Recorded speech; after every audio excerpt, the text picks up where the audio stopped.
People who are Japanese, what are things you don't get about Western people? I'm completely American, but I work at a Japanese company, so the office is half American and half Japanese. I've asked coworkers about this. One person mentioned in Japan they often use a bunch of small dishes to each hold a small thing they're eating. So one small dish for rice, one small dish for meat, one small dish for each vegetable. They eat a little bit of a bunch of foods, instead of one big dish with one or two foods only on it. Many of the Japanese people I work with each have to wash out a minimum of 3 or 4 tiny Tupperwares at the end of the lunch break. So when they arrive in the States, they find the concept of a dinner plate to be weird. We just slop everything we're eating in one big plate with no separation. Foods who have no business mixing together or touching each other. It doesn't bother me since I grew up with it, but I totally see the argument. Also, one Japanese guy pointed out that it's wild that we devote so much space in the grocery store to mac and cheese. At a regular American grocery store, there are easily 50 different options for mac and cheese. Some vary the shape of the pasta, some have different types of cheeses involved, some use liquid cheese sauce, whereas some use a powder that you mix with butter and milk. Each of those main varieties has many brand names and generic options. 50 different options for mac and cheese. Where the hell do you stop? You know what would be a dream though? 50 different kinds of cinnamon toast crunch. Story 2. My wife is Japanese. I know she was annoyed and surprised at how time seemed to be more of a suggestion, at least in the US, than something to firmly adhere to. Friends or classmates agreeing on a meeting, public transit schedules, even start times, etc. It took a while for her to get used to so many things running late. They also asked her for more of her opinions. Some additional points. Westerners are obsessed with calling out people and telling them they're wrong, from political discussions to whether or not someone watches a movie with subtitles. Why don't people like baths in the West? Toilets and showers in the same room is gross. Japanese understand sarcasm. She'd say to those commenting here that they need to tell jokes better. Westerners need to be more conscious of the space they take up in public. People are too self-conscious about getting bare. Why aren't bookstores a thing here? Peanut butter and jelly is disgusting. American customer service is a joke, as is our post office. Religious discussions are very bizarre to her, since it's essentially either Christianity or something else, and it's all very emotional. In Japan, several religions coexist, and you can be an atheist from a Buddhist family going to a Shinto shrine and no one bats an eye. She's finding it hilarious that some are saying she's wrong for saying Westerners are so eager to make other people wrong. In Japan, you shower before you take a bath. Also, remember this tradition comes from the fact that they have hot springs, not tepid springs. The water should be hot. Also, I cannot stress this enough. I am 100% Team PB&J. Story 3. My experience in Canada as a Japanese student. Public transit always seems off schedule. A lot of products try to rip you off. Not saying they don't in Japan, but it's pretty obvious when you're not getting what you think you're getting. Hidden costs everywhere. Cell phone carriers outright say when you're going to charge you for over data limit by texting you saying, your data limit is reached. Additional data will cost X amount per megabyte. Here I don't even get a reminder when I'm over my limit. Tax is not included in prices. What the f***? Everything is overpriced. Going out for lunch, that'll be $10 minimum for any decent meal. You can get a proper meal for around 500 yen instead of some fast food junk. No healthy alternatives easily available. Yeah, I'm sure I can find healthy food around if I look hard enough, but I won't be finding salads and rice balls and anything even remotely healthy in a convenience store. Customer service here is a joke. You can't get anywhere with customer service. I had a broken laptop from Japan that was insured internationally, while in Canada, and it was resolved faster by sending it to Japan getting it fixed, then shipped back than to get the issue acknowledged by the branch in Canada. It's allowed in Japan to drink in public. In Canada, it's not okay. I'm fine with these differences, but an issue I have with drinking here is how it feels like a bad thing I'm doing by drinking. For example, you have to go to the cold and clinical feeling LCBO or the beer store to pick up drinks. Even at an event, the drinking seems so restrictive by having zones for the buzzed people. It feels like I'm doing something horrible whenever I drink. It's no fun. Story 4. I'm half, but have spent time in both the US and Japan. Weird things about Americans from my Japanese perspective. Bringing in cake to school or the office to celebrate your own birthday, or just making any huge fuss over your own birthday, is weird. Returning something you borrow without putting it in a bag, like even a recycled Trader Joe's paper bag is fine, is a bit impolite, and you obviously wouldn't return it in worse condition. The bag thing seems to be confusing a lot of people. I meant when you borrow something like a book or maybe an article of clothing. If it's a pen or a neighbor's lawnmower, then no, the bag is not necessary. There are people who are reluctant to take a shower or wash their hair every day. Eventually, I learned more about different natural oils that are good for you, and different people have different needs, and shampoo stripping that away, blah, blah, blah, but what? You don't want to take a bath because you don't feel like it? Not me, but my mom thinks it's really weird that Americans don't know their own blood type. She said, it's like not knowing your own name. But honestly, no one has ever asked me my blood type except other Japanese people. It's kind of like asking someone's horoscope or Myers-Briggs thingy. Weird things about Japanese from my American perspective. I don't know if it's just Tokyo, but it seems like infidelity is rampant. before and after marriage. And the general mentality is kind of like, oh, well, it sucks, but what can you do? Dude, you would get the cops cold in you in the US for that. Story 5. As a Japanese living in Central Europe, also been to Northern America, here are a few things. Not having baths and only showers, people being on their phones while at work, especially during shopkeeping, putting sugar in green tea. Also the lack of sugar-free drinks other than water. When they say sushi, they mean maki sushi, not nigiris. Also, we don't eat it every day. Cashiers being reckless with products that they're checking out, like practically throwing them. Drinking alcohol in public being a huge deal. I mean being legally banned regardless of if people obey or not. Not sorting out trash as much as we do. These things include things I do get, but feel like it would totally not be a thing in Japan. There are more, but I'll stop here. Edit. Here are a few more. Not serving glasses of water free in restaurants. Governmental papers never done on time, or things generally not on time. Almost no vending machines outside of buildings. Huge drink sizes. Even the smallest ones can be a lot. Also, the term Westerner is really ambiguous, so I understand that things might be different in other Western countries. Why would anyone limit themselves like that? Nigiri is the best. Story 6. I moved to the USA from Japan in 2006 at 17 years old, so I'm used to most of these things now, but I will give some shocking differences that I noticed off the bat. Number 1, youth culture. American youth love doing substances and just rebelling against society in a way that Japanese youth don't really do. We mostly just sort of stayed indoors on our computers. We didn't hang out very much or party or do any of the stereotypical American youth stuff. There's a whole youth culture in America. That kind of youth culture is very dulled down in Japan. Kids are obedient and boring. Also, the intimate culture is very different. Youth in Japan are very shy and socialize differently, so having intimacy at a young age was very different. In America, you guys were constantly frisky and getting it on in the high school I went to. And this got even crazier when I went to college. In Japan, it is normal to be a virgin by age 25. In America, it would have to crazy to be a virgin at 25. Number 2, violence in general. I lived in Philadelphia when I moved, and I couldn't even comprehend how a city of 1.5 million people had more murders than my country of 130 million people. I remember hearing 2 gunshots near my apartment and freaking out and thinking how abnormal that was. Meanwhile, my roommates were totally fine with it. It extends further than that, though. There was this sort of cultural connection with crime that a lot of people had that was engraved in people at a young age. Youth looked up to criminals and often got used to committing crimes at a young age, even small stuff like shoplifting or dealing here or there. In Japan, we had American media show us what American crime was like. We always assumed it was silly and fake and that America was really like Japan and crime was a thing of the past. It absolutely was not. If anything, it was worse in Philadelphia and Tampa. Moved there after Philly. Then in the movies. People in America go through so many more crazy, scary, frankly exciting life experiences than people in Japan. Number 3, addiction. We have alcoholics in Japan, a lot of them actually, but stuff like ice or whatever close to that addiction was everywhere in every American city that I went to.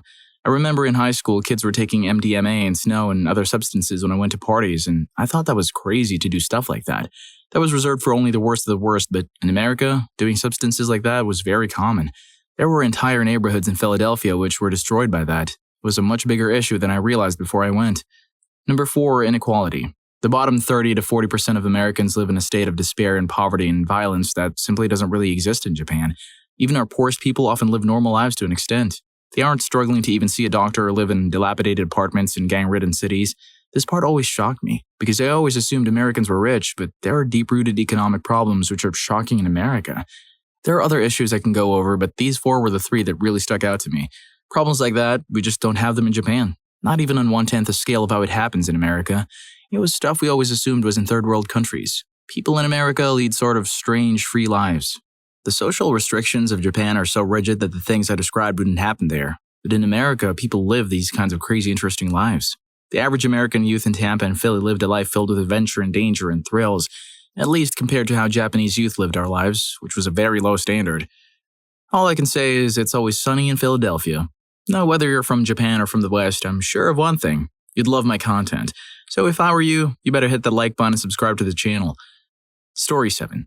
I'm a Japanese guy spending the majority of my life in the US, but with traditional-ish Japanese parents. I also work for a Japanese company, so I spend a decent chunk of time in Japan throughout the year. Different things about American culture. Many people, especially girls with long hair, not showering daily, though I do understand it's supposedly better for your hair. The very open and confrontational attitude towards people you aren't necessarily close to. Having very polar extremes concerning eating habits. A lot of people seem to either live off of nibbling on grass or drowning in fat. Going off of that, the ridiculous level of sweetness in the sweets in the US. Stereotypically American cakes are straight up terrible. Also, what the are those colors and decorations in the cakes? There's nothing appetizing about blue-colored fondant objects plastered all over a cake. The reluctance to try to read between the lines in day-to-day speech. There was one person talking about sarcasm not working in Japan, but their polite talk is essentially all about hiding your actual intentions behind nice words, sarcasm included. I find that many Americans consider that form of talking as passive-aggressive and annoying. I guess this kind of goes with point number 2. The hyper-patriotism of some people, bordering nationalism. Freaking trucks, pickup trucks everywhere. Do you really even use all that cargo space? What about passenger space? Gas mileage? People not being particularly afraid of showing their face and name in public spaces. You two being a good example. Please don't get too butthurt about this. The almost seemingly forced PC-ness of everything, particularly in the liberal side of the political spectrum. Also the degree at which people throw a fit at the slightest potential breach of political correctness. Living in California, I think I lean towards the left. But damn, some people are crazy. Different things about Japanese culture. The obsession towards cleanliness and prettiness, especially girls. I hardly see any grown woman in public not super dressed up or with lots of makeup. Also, the guys are much more open to beauty products. Not that it's a bad thing. The very closed-off and distant attitude towards people, sometimes even to those they are close to. At least in Tokyo, the obsession with fancy foods or healthy foods, which are nowhere near worth the price they ask for. And in turn, the very high levels of fat shaming. Being fit is better, of course, but damn, they're judgmental about being even slightly overweight. The roundabout as hell way they try to express themselves. Please, just say something if you're thinking it. The hyper-patriotism of some people, bordering on nationalism. A smaller group of people in Japan, I think, but more intense. Denying war crimes or being racist towards the Chinese and Koreans seem to be their go-to pastime. K-cars. Tiny cheap cars everywhere. Do you really not care about safety? What about passenger space? You get decent gas mileage, though. People being scared of showing their face and name on public spaces like YouTube or Nico Nico Duga. There are exceptions, of course, but it's kind of funny to see people waltzing out in front of the camera with a full face mask on. The insensitivity towards minorities and just general, not every political, correctness, particularly from the older generation. My mother is a very sweet and kind old lady usually, but her take on the Kavanaugh fiasco was, I think it's terrible, but I saw the accuser lady and laughed at how old she is. How many years ago was this? As if that invalidates the claim. And much, much more. What I'm trying to get at here, as you can tell, is that a lot of the same topics appear as weird or different from the other side of the pond. I've glossed over some of the details in most of these points, some more serious than others, but there's a lot of nuance and emotions that can't really be portrayed accurately over a simple forum post too. There are also some differences in perception that are very difficult to talk about without inciting knee-jerk reactions too. One example would be the whole comfort woman issue between Japan and Korea. I'll elaborate on the difference of perception if anyone asks, but I feel like it'll just end up with me on the end of pitchforks. Anyways, while questions like these are fun, it's no alternative to actually spending time immersing oneself in the culture in question. Don't take these posts too seriously. It's important to take a step back and really consider all the factors when forming an opinion. Story 8. Slightly annoyed here, so let me counter. Disclaimer, I live in Japan and love my life here. Things a Westerner doesn't get about Japan. Number 1, claim to be a polite society, but general public manners to others can be atrocious. A. Never give up a train seat to elderly, young kids, pregnant ladies, etc., and usually pretend to sleep or not notice. B. Cough or sneeze without covering up. C. Public puke everywhere. Number 2. Extremely unproductive culture. Work because your boss is at work. Stupid mentality that if you leave early you may be seen as not a hard worker. Hence, work crappy, drink silly. Number 3. Blatant sexism. Extreme. Number 4. If you get into a fight with a Japanese person, you will be considered guilty no matter what. Know a guy who had to pay $3,000 to a young gangster wannabe because the chimpira broke his toe by kicking the white dude in the head. After 3 chimpiras beat him down because he tried to defend his wife from being spat on. TV footage shows that they threw the first punch, but police said he provoked it by not walking away from his wife being spit on. Google this type of crap. Number 5, slowly changing but state-sponsored abduction of kids. Number 6, super annoying cute voices on everything. Number 7, smokers and smoking indoors. Number 8, Chikon, other weird corn-related things on trains and around. Not odd to see someone reading a dirty mag next to a high school girl. Number 9, very low-quality TV shows with the same talent doing useless things. Number 10, rules and process. Can be good at times and at times extremely painful. Ask for a menu item minus something, etc. Number 11, lot more crap, which videos portraying Japan as a super ridiculous amounts of plastic, individually wrapped cookies in a box to maybe walking out of the grocery store with 5 plastic bags for 7 items. Extreme rigidity in school systems beating you out of creativity. My daughter was initially banned from drawing on origami paper in art class. Origami can only be folded and the colorful paper cannot be drawn on at all, it seems. Lots of memorizing only. Thank God for international schools. No concept generally of veganism, but this is slowly changing. Tough for those people as a lot has fish stock or something in it, and most places won't bother with not adding it to the dish. As bad as China or Texas in covering up atrocities of history. Japanese refer to anyone not Japanese as foreigners, even to mixed kids born here with Japanese passports unless they do something famous then instantly claim they're Japanese. Renting an apartment can be a tiring process as even now, people will reject you. Some ethnicities or countries more than others like English lads. These last ones were from my Japanese wife. Again, all countries have bad bits, and at this time, I prefer living in Japan because it really is a comfortable place and easier to navigate through Japanese skills. Plan for my kids to be in Canada for university, though. Things are changing here as the population shrinks and the old men die off. Story 9. The size of refillable soda cups was a shock.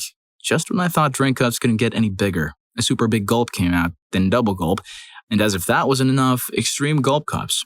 Might as well bathe in it. Also the darn 2% milk. So gross, it's practically milk-flavored water. Pumping your own gas. More self-pump available in Japan now, but in the older days, the gas attendants wipe your windows and pump while you wait sitting in your car. Pay them directly, no need to get out of the car at all, except you pay a lot for your gas there compared to the worst hiked-up gas price here. Also, what people here call good sushi hardly qualifies as decent sushi. That over floured fried shrimp you call tempura. What bothers me is when non-Japanese, Europeans, or Americans comment on how they wouldn't survive in Japan because they can't eat fish. Seriously, people, we have more variety of authentic international food like no other, as well as American fast food brands you can't imagine. So if anyone is worried about surviving there, if anything, you will eat better there than anywhere else. Lack of public transportation and the ones you have are at best shoddy and completely unreliable. And what's up with the stigma of riding almost non-existent buses? FYI, there are a lot of things that equally bothers me back at home in Japan. At the end of the day, love both countries. Story 10. My brother was an English teacher in Japan for a while and brought his Japanese girlfriend home for the holidays. She spoke no English and her only familiarity with America was watching 9210. So she was extremely disappointed and confused that she came to our Midwestern farm and not Beverly Hills. One night my brother hugged my mom before everyone went to bed and his girlfriend flipped out and locked herself in the bathroom and demanded to stay in a hotel because it was a huge red flag and sign of weakness for a man to be openly affectionate with his mom. I'm not really sure if that's a Japanese thing or if she was just kind of a witch. She was also shocked and disgusted at the portion sizes when we went out to eat. Okay, that I get. And couldn't understand why we got refills on drinks with our dinner. She sure loved Walmart, though. She was fascinated by all the junk food readily available. Well, first of all, we love our moms. Second, go big or go home even when it comes to the food. Well, that's a wrap. I hope you enjoyed the video. And if you made it this far, I'm sure you'll also enjoy people who visited the US. What made you go, what the America? Story 2 is definitely 100% normal to all Americans. See you in that video.